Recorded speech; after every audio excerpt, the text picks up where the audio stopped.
Hey everybody, this is Brian, and welcome to the 85th Qt tutorial with C++ and GUI programming. Today we're going to do something a little bit different. I've had a couple complaints that we're getting a little too advanced, and we need to step back and review a few things. So we're going to do that. I know some of you are groaning, oh, I want to see the advanced stuff. Well, it's coming, I promise. Actually, I kind of think some of the stuff we've done has been pretty advanced, but anyways, let's get going on this one. We're just going to call this binary IO, and put it in the usual location, wherever you've been putting these. Now, what is binary I/O? Well, back in the day, if you're kind of a grumpy old man like me, you remember when you had to upload and download things via FTP, you have to choose between binary and text mode. Well, when you open Notepad, just type some gibberish in, that's text mode. Whereas like an application is binary. So what we're going to do is we're going to learn how to write some stuff out to a file. We've done this before, but we've done it in text. I've had a couple people say, hey, can you show me how to save an object to a file and load it back up? That's actually called serialization. So we're going to add a few things here. Whoops. Include, and we want qfile. Include, and we want qstring.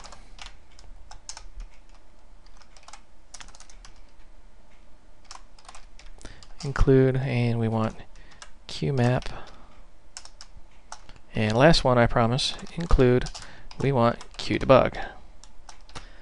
Now that we've got all our includes, we can get cracking on the code. And I have to apologize if you hear this dinging noise. My phone is like on its last leg, and it just goes in and out of service. And when it goes in service, it just, I mean, it gets pegged. I get like 100 emails in a shot, and it just drives me insane. So what we're going to do here is we're going to save.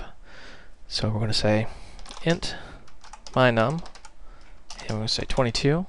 We're just, picking a random number here. We're going to say qmap, and we want a qint, and let's just say 64, just for the sake of argument here, and a qstring. And you can hear my phone going crazy.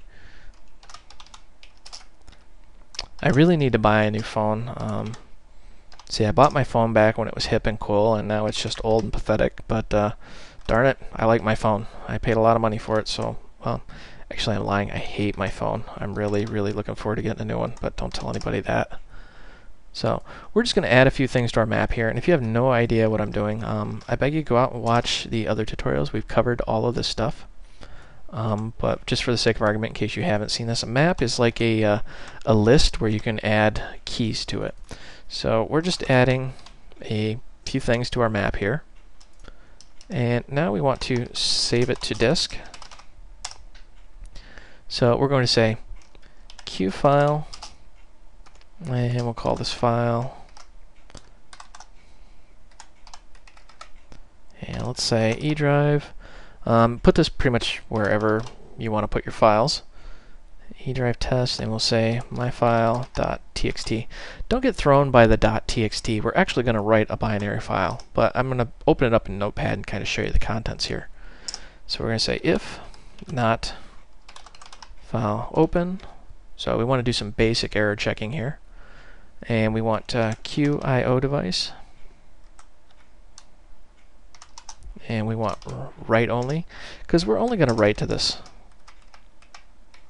So if we cannot open the file in write mode, we're just going to return. We should probably spit something out on the screen saying, hey, problem, danger, Will Robinson. Alright. Could not open file. So now that we've got the file open, the first thing you should always do is flush. Actually, if you're paying attention, that's the last thing you do, but I always add it first, that way I don't forget to do it. Be sure to flush the file and close it. What flush does, it's kind of like flushing a toilet. It makes sure that everything that's in the bowl goes down the pipe. I know, kind of a disgusting example, and I apologize, but that's the best one I had at the time. So we want a Q data stream, and we're just going to call it out. Give that a reference to file. Now that we've got a output stream, what we should do is set the version. And you do that simply by calling set version. and we want, oops, Q data stream, and we want to set this to, and notice how it's got all the previous versions. It's always a good idea to set it to the newest version. In this case, it's Q47. You do that because the streams are treated differently with each version. That's actually not true, but what I should say is that there's a very big possibility that streams are treated differently with each version, so you should make sure that the streams line up. Never cross your streams, as they say in Ghostbusters. Alright. Now that we've set the version, we can just simply say mynum and map. So what we're doing is we're writing this out. We're actually writing two variables out to our file. We're writing mynum, the number 22, and map, which is this object right here, along with its associated data. And we're going to write it, in my case, eDrive test myfile.txt.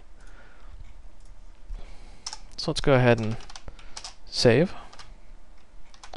Run this.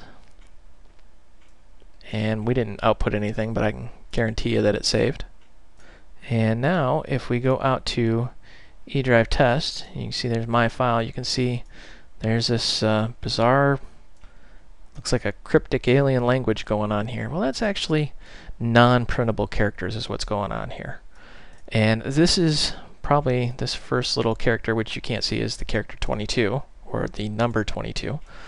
And then you've got all this stuff behind it. This is our map structure, and you notice how it's got 3, 2, 1. So just because you can see some printable characters in there, don't be fooled. This is not plain text. And we're going to prove that right now by, well, you guessed it, we're going to load this thing up. So let's just take this, and we're going to copy that. I'm a big fan of copy and paste, saves a lot of time here. Say load, and we're going to get rid of that, and we're going to load it from disk. And instead of write, we want read only, because we only want to read the file. And then we're going to call this in.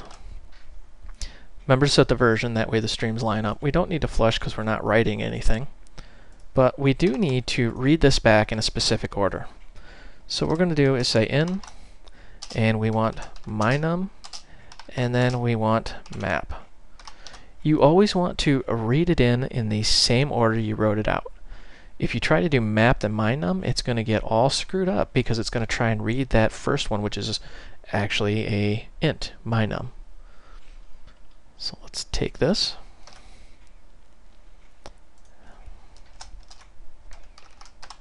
And let's actually, just so we don't confuse you, comment out the save. So we're not doing the save at this point. Now what we want to do is we want to actually prove that we did in fact read this thing. So I say qdebug, and we'll say mynum equals, and we want to know what mynum is.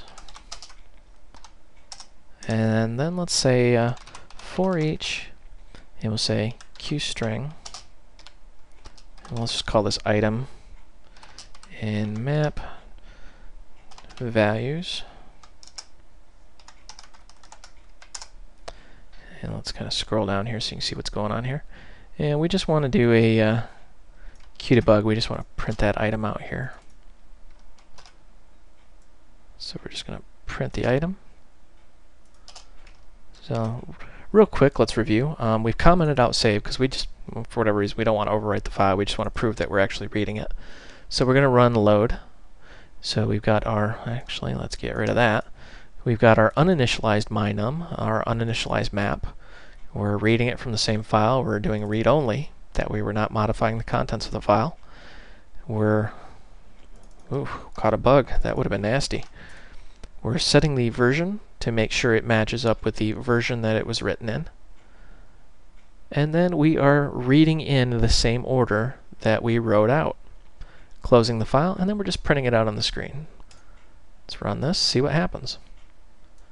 Sure enough, mynum 22 and then 1, 2, 3. So there you go, in all its glories. That's how you read and write binary. Well, this is Brian. Thanks for watching. I hope you found this educational, entertaining, and once again, all the source code will be out on my website, voidrealms.com. Just go to tutorials, and then Qt, and then whichever one you're looking for. So, thanks for watching, and shoot me some feedback. I like hearing from you guys.